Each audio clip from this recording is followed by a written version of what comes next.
everything explodes, you know, it's like a light, you know, to gas, and then it's a whole raging fire.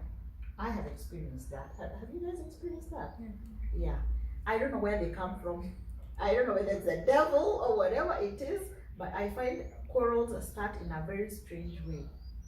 So, how do you douse out that fire in a calm, Christ-like manner as a good Christian woman? Here are some tools. I'll just give you just a few. One of the things you can do is call a timeout when that quarrel starts. You can normally, I don't know how long you guys, it has taken you guys to see that a quarrel is coming. Can you recognize it by now? Can you? Yeah. Me, I know I can. Nowadays, by now I know, wow, that one is heading towards a quarrel. So call a timeout. Okay? Call a timeout. What do I mean by call a timeout? You can actually talk to your spouse even before the quarrel starts. Yeah? I mean, when you're normal and calm, not when you're in a quarrelsome or a quarreling mood. You can have what I call tools, where you say, look, whenever a quarrel is about to start, let's have a code word that we use to stop the quarrel in its tracks. It can be a code word that is as simple as pause. And you've talked about it before. So you say, when Winnie says pause, you both, or he says pause, you both realize it's your code word to just stop and walk away for a bit to cool off.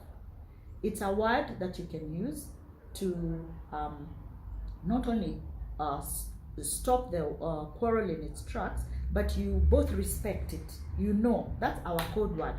This is escalating. It doesn't need to. Let's stop. Let's talk.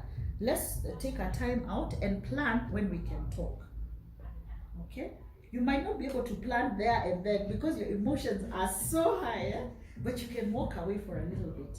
Then you can come back and say, babe, or whatever it is you call him, can we talk about this on Saturday?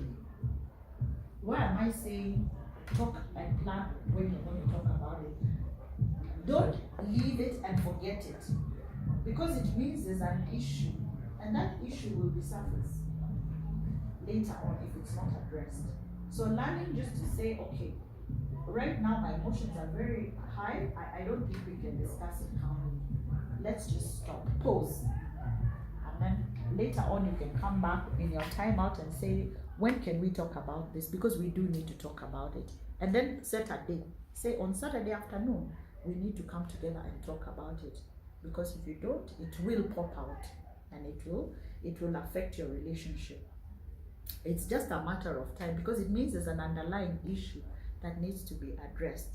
So the second point I would like to point out is when you are in that timeout, it's good to verbalize even to your spouse. It can be like, in most cases, the timeout is not going to be like a few hours. It's most likely going to be a day or two. Okay? So in that timeout, it's good to verbalize and tell your spouse what you feel. Just tell him, I feel bad when you do this. Okay, find a way to do it. Let me give a life example of my own. What you call a